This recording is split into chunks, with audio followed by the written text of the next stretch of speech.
नमस्कार मंडळी, कसे आहात सगळे? मस्त आहात ना?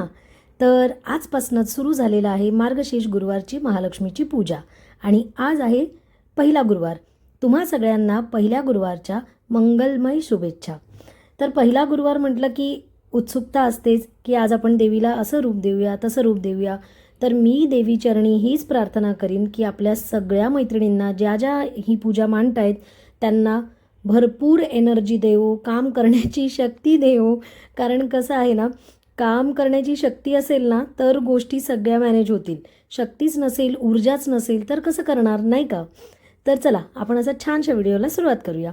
हे स्टँड मी यापूर्वी तुम्हाला दाखवलं होतं.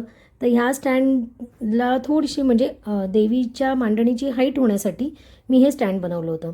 आणि ही साडी ॲक्च्युली मी ऑनलाईन मागवली होती. पण त्याचं फॅब्रिक खूप छान आहे. पण ज्यांनी बनवली आहे ना, नाही त्यांनी आतमध्ये अस्तर लावलं आहे, नाही त्यांनी कॅनव्हास लावला आहे. त्याच्यामुळे हे असं फॉलिंग मटेरियल झालेलं आहे. पण आता ती रिटर्न करण्यामध्ये काय पॉईंट आहे? खरं मी त्यांना म्हणाले, ते मला इतकंही म्हणाले की मी पैसे रिटर्न करतो म्हणून, तुम्ही पाठवून द्या. पण आता कुठे पाठवणार? म्हटलं जाऊ द्या, आपण ह्याच्यातनंच काहीतरी नवीन जुगाड करू. तर आज मी कलशाला तुळजाभवानी आईचं रूप देणार आहे.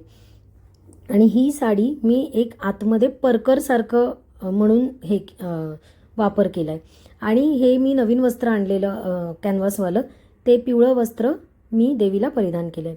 आणि ही जी लक्ष्मीची पावलं आहेत ना, कारण हाईट असल्यामुळे ना खूप सुंदर दिसत आहेत ही सगळी पावलं. हाईट असल्यामुळे ना पावलं पण व्यवस्थित बसत आहेत आणि असं छान दिसत आहे. आज तुळजाभवानी आईचा मुखवटा लावण्याचं एक कारण म्हणजे आमची कुलस्वामिनी तुळजाभवानी आई आहे. म्हणून पहिला मान हा माझ्या कुलदेवीचा असला पाहिजे, म्हणून मी आज तुळजाभवानी आईचं स्वरूप कलशाला दिलेलं आहे. आणि कसं असतं, हे पिवळं जे आपण वस्त्र घालतो ना, त्या वस्त्रावरती तुम्ही कितीही दागदागिने घाला ते उठून दिसत नाहीत. त्यामुळे आज मी जास्त काही दागिने घातलेले नाही आहेत. थोडेसेच एक छोटं मंगळसूत्र, मोठं मंगळसूत्र आणि एक हार घातलेला आहे. आणि सगळी पूजा झाल्यानंतर ॲक्च्युली माझ्या लक्षात आलं की मी देवीला नथ नाही घातली. पण जाऊ दे, देवीचं रूप असंही छानच दिसतं. जास्त सजवण्याची गरज नाही, पण नथ घालायला हवी होती असं मला नंतर सगळं झाल्यानंतर माझ्या लक्षात आलं. आणि एकदा पूजा झाल्यानंतर देवीला हात नाही लावायचा म्हणून मी ती तशीच राहू दिली. पण पुढच्या वेळेस मी नक्की लक्षात ठेवून देवीला नथ घालीन. आणि मी जो फोटो असतो ना तो मी ठेवत नाही, कारण त्याच्यावरही श्रीयंत्र आहे आणि ह्याच्या श्रीयंत्रसुद्धा ह्याच्यावरती आहे. म्हणजे माझ्याकडे श्रीयंत्र आहे, त्यामुळे मी श्रीयंत्राचीच पूजन करते. आणि मैत्रिणींनो, कसं आहे ना, मी तुम्हाला एक गोष्ट सांगते. खूप आवरायचं असतं, रांगोळ्या काढायच्या असतात. मग मी काय करते, ही सगळी मांडणी करून घेते आधी, सगळी तयारी करून घेते. आणि नंतर जेव्हा पूजा करायची असते ना त्यावेळेस मी छान रेडी होते. कारण साडी नेसून हे एवढी सगळी पूजा, एवढा सगळा तामझाम नाही होत मैत्रिणींनो, खरंच सांगते तुम्हाला. आणि तुम्ही असं मनात काही आणू नका की असंच कशी आपण मांडणी करायची. आपण मांडणी करतोय, पूजेला सुरुवात नाही करत आहे. पूजेला सुरुवात तर संकल्प केल्यानंतरच होतो, नाही का? त्यामुळे सगळी अशी व्यवस्थित मांडणी करून घ्या आणि नंतर मग छान असं रेडी व्हा. लक्ष्मीची पूजा करायला लक्ष्मी स्वरूप रेडी व्हायचं. त्यामुळे सगळीकडे रांगोळी वगैरे काढली, देवीचं इथलं सगळं रेडी करून घेतलं आणि आता सुरुवात केली उंबरठा पूजनला. कारण गुरुवार, मार्गशीर्षचा गुरुवार, शुक्रवार, अमावस्या, पौर्णिमा या वेळेला उंबरठा पूजन करणं अत्यंत शुभ असं मानलं जातं. पण आजकाल बरेचसे व्हिडिओ मी पाहते आहे ना की चमच्याच्या साह्याने उंबरठ्याची एकदम पातळ पाण्यासारखी पेस्ट करायची आणि मग ती चमच्याने लावायची. म्हणजे कशासाठी हा खटाटोप? मला समजत नाही आहे गोष्ट. जे आपल्या शास्त्रात लिहिलेलं आहे, जसं चमच्याने जेवू नये, चमच्याच्या साह्याने जेवू नये, 5 बोटांनी अन्न ग्रहण करावं, हे तसंच नाही आहे का? प्रवेशद्वार हा आपल्या घराचा आत्मा आहे. मग ह्याला चमच्याच्या साह्याने उंबरठा लेपन करण्यामध्ये काय पॉईंट आहे? त्यापेक्षा आपल्या हाताच्या 5 बोटांनी जेव्हा आपण आपल्या उंबऱ्याला स्पर्श करतो त्यावेळेस मिळणारं समाधान वेगळं नाही आहे का? तुम्ही दोन्ही ट्राय करा. आणि उंबरठा सुंदर दिसण्यापेक्षा उंबरठा लेपनाचं मागे जे शास्त्र आहे ते जर जाणून घेऊन आपण उंबरठा लेपन केलं तर त्याचा जास्त इफेक्ट होईल. अर्थात चमच्याच्या साह्याने केलेला उंबरठा अतिशय देखणा दिसतो, ह्यात काही वादच नाही. पण तरीसुद्धा जे परंपरेने चालत आलेलं आहे ते करणं देवाच्या बाबतीत मला जास्त योग्य वाटतं.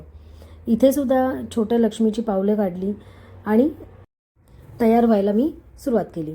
छान अशी साडी वगैरे नेसून देवीसमोर मस्त नटून थटून बसायचं. जशी लक्ष्मी दिसते तसंच लक्ष्मीची पूजा लक्ष्मी स्वरूप होऊनच करायचं. हे ठरवलेलंच आहे. कारण कितीही थकलं ना तरी असं थकलेल्या मनाने थकलेल्या शरीराने अजिबात देवाची पूजा नाही करायची. कारण देव आपल्याला असे म्हणत असतात, जशी आहेस तशीच राहा. तर छान तेजस्वी राहिलं तर तेजस्वीच दिसू, नाही का? उत्साही राहिलं तर उत्साहीच दिसू, पण मरगळलेल्या स्वरूपात राहिलं तर मरगळलेलेच राहू. त्यामुळे छान रेडी झाले आणि पूजेला सुरुवात करायच्या आधी सगळीकडे मी तुपाचे दिवे, तेलाचे दिवे सगळे रेडी करून घेतले आणि घरच्या देवांची सुद्धा पूजा वगैरे केली आणि उंबरठ्या पूजनासाठी मी ताट तयार केलं. कारण 100 वेळा उठावं लागतं आणि माझं देवघर वेगळं आहे, त्यामुळे प्रत्येक वेळेला सारखं उठा जा कंटाळा येतो. त्यामुळे मी हे असं ताट रेडी केलं आणि छान अशी उंबरठ्या पूजनला सुरुवात केली. बऱ्याच जणांचा समज आहे की उंबऱ्यावर 2 पावलं का लावायची, एकच पाऊल का नाही लावायचं. लक्ष्मीला तर 2च पावलं असतात. पण कसं आहे मैत्रिणींनो, एक पाऊल असतं श्रीहरी विष्णूंचं आणि एक पाऊल असतं महालक्ष्मीचं. जिथे महालक्ष्मीचा वास असतो तिथे विष्णूंचा वास असतो आणि जिथे विष्णूंची भक्ती होते तिथे महालक्ष्मीचा वास असतो. त्यामुळे ही 2 पावलं ही श्रीहरी विष्णू आणि महालक्ष्मी ह्या दोघांचं प्रतीक म्हणून उंबरठ्यावर लावायची असतात. आता उंबरापूजन झाल्यानंतर मी सुरुवात केली आपल्या महालक्ष्मी पूजनाला. सगळ्यात पहिला तर समया प्रज्वलित करून घेतल्या. माझ्याकडे या समया आहेत, पण या समयांचा प्रॉब्लेम काय होतो माहिती आहे का? त्याच्यामध्ये ना जर मोठी वात घातली की ती खूप भरभर पेटते. त्यामुळे जी आपली साधी दिव्यातली वात आहे ना तीच घालायची आणि ज्योत थोडी दाबून घ्यायची खाली, की अगदी मंद मंद पेटतात या वाती. आणि हे तुपाचे दिवेसुद्धा मी प्रज्वलित करून घेतलेले आहेत. कारण देवीला तुपाच्या दिव्यांचं अनन्यसाधारण महत्त्व आहे. तुपाचा दिवा विष्णू आणि महालक्ष्मी यांना अत्यंत प्रिय आहे. आता सगळ्यात पहिली आपली पूजा असते ती गणपती बाप्पाची. गणपती बाप्पाची सर्वप्रथम पूजा केली जाते. कारण गणपती बाप्पा हे विघ्नहर्ता आहेत आणि विघ्न कोणतेही येऊ नये आपल्या पूजेमध्ये, म्हणून पहिलं गणपतीचं आवाहन करायचं असतं. खरं तर यामध्ये सुद्धा खूप छान गोष्ट आहे की गणपती बाप्पालाच प्रथम पूज्य असण्याचा मान का मिळाला. तर ती जर गोष्ट तुम्हाला ऐकायची असेल तर मला कमेंटमध्ये सांगा. मी नक्की एक छोटा व्हिडिओ बनवेन की गणपती बाप्पाचीच प्रथम पूजा का करतात, प्रथम पूज्य गणपती बाप्पाच का आहेत. कारण खूपच रोमांचक कथा आहे. आता मी इथे सांगत नाही कारण तुम्ही पण बोर व्हाल, पण जर तुम्हाला माहिती हवी असेल, ऐकायची असेल तर मला कमेंट करून नक्की सांगा. आता गणपती बाप्पांना आसनस्थ केल्यानंतर महालक्ष्मीचा अभिषेक मी सुरू केला. कारण महालक्ष्मीचा आज विशेष पूजा असते, त्यामुळे मी श्रीयंत्र महालक्ष्मीची जी मूर्ती आहे त्याची पण पूजा सुरुवात केली. आणि ही पूजा करताना ओम श्री महालक्ष्मीभ्यो नमः हा एक तर मंत्र म्हणा, नाहीतर ओम महालक्ष्मीच्या विद्महे विष्णुपत्नीच्या धीमही तन्नो लक्ष्मी प्रचोदयात असा लक्ष्मी गायत्री मंत्र म्हणायचा असतो. त्यानंतर तुम्ही श्रीसूक्त पण म्हणू शकता, पण प्रत्येकाला श्रीसूक्त जमत नाही आणि मला वाचन करता करता अभिषेक करायला आवडत नाही. कारण दोन्हीकडेही लक्ष लागत नाही, धड वाचता येत नाही, धड अभिषेक करता येत नाही. त्यामुळे आपल्याला आपल्या तोंडामध्ये जो मंत्र आहे तो मंत्र करून मनोभावे देवीची पूजा करा. कुणी सांगतं हेच करा तेच करा म्हणून करायच्या भानगडीत पडायचं नाही. आपण ज्याच्यात कम्फर्टेबल आहोत ना तेच मंत्र म्हणायचे, कारण तरच आपली पूजा अगदी व्यवस्थित होऊ शकते. आता श्रीयंत्रावरती पण मी अभिषेक केलेला आहे आणि ह्या वेळेसही मी महालक्ष्मी गायत्री मंत्र म्हटलेला आहे, त्याचंच पठण केलेलं आहे. कारण तोच मंत्र मला व्यवस्थित येत होता. श्रीसूक्त पुस्तकात वाचून मला नव्हतं बोलायचं. त्याला दुधाने, हळदीने, कुंकवाने असा छान अभिषेक घातला आणि मस्त गुलाबाचं अत्तर घालून फुलं अर्पण केली. श्रीयंत्र हे नेहमी कमलगट्ट्याच्या माळेमध्येच ठेवायचं असतं. माझ्याकडे ना 21 कमलगट्ट्याच्या माळ होती, पण त्याचे मणी निखळलेत, म्हणून ही जी माझी जपाची माळ होती तीच मी वाहिली आहे श्रीयंत्राला. आता पोथीचं पूजन करायचं. कारण आपण जी पोथी वाचतो तिचं पूजन करणं अत्यंत गरजेचं आहे. त्यामुळे पोथीचं पण मी पूजन केलं आणि आता मुख्य कलशाचं पूजन केलं.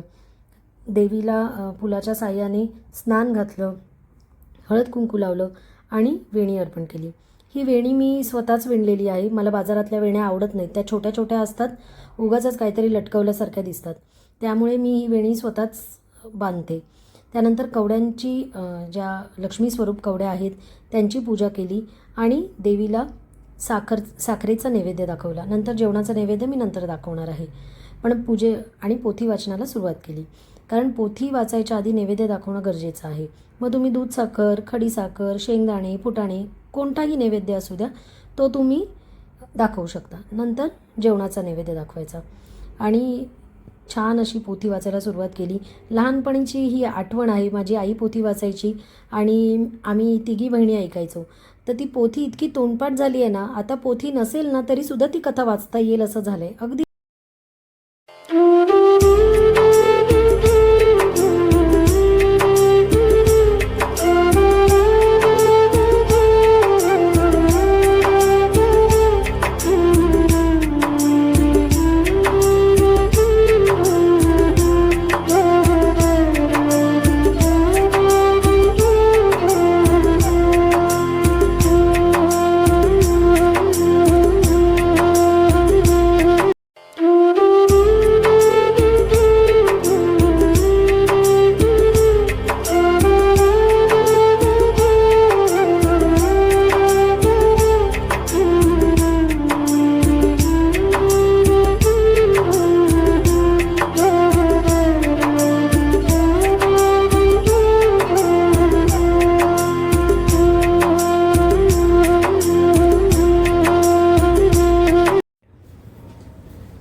कसा वाटला आजचा व्लॉग तुम्हाला? ॲक्च्युली झालंय काय माहितीये का, आज थोडी माझी खूप गडबडच झाली, कारण काल चंपाषष्ठी होती आणि चंपाषष्ठीचं सगळं आवरे करेपर्यंत, कारण ती जी महादेवाची आणि म्हाळसा देवींची जी मी पिंड बनवलेली ती विसर्जन करायची होती, घटाचं सगळं आवरायचं होतं. त्यामुळे आज मला सकाळी पूजा मांडता नाही आली, म्हणून मी आज संध्याकाळी पूजा मांडली. पण आता इथून पुढच्या बाकीच्या सगळ्या गुरुवारी ना सकाळचीच पूजा मांडणार, कारण सकाळची पूजा मांडली ना की इतकं प्रसन्न वाटतं. पण आज खरंच कामाअभावी ना मला नाही सकाळी मांडता आली. मार्गशीर्ष महिन्याचं ना काय महत्व आहे तुम्हाला माहिती आहे का? अगदी थोडक्यात सांगते. जसा श्रावण महिना हा महादेवांना समर्पित असतो, तसाच मार्गशीर्ष हा महिना विष्णूंना समर्पित असतो. विष्णू पुराणात असं लिहिलेलं आहे की मार्गशीर्ष महिना म्हणजे मी स्वतः आहे, म्हणजे विष्णू स्वतः आहेत मार्गशीर्ष महिना म्हणजे. आणि म्हणूनच मार्गशीर्ष महिन्याच्या प्रत्येक गुरुवारी महालक्ष्मीचं पूजन केलं जातं. कारण मी खूप लहानपणापासून असं मला नेहमी वाटायचं की मार्गशीर्ष महिन्यातच महालक्ष्मीचं पूजन का करतात.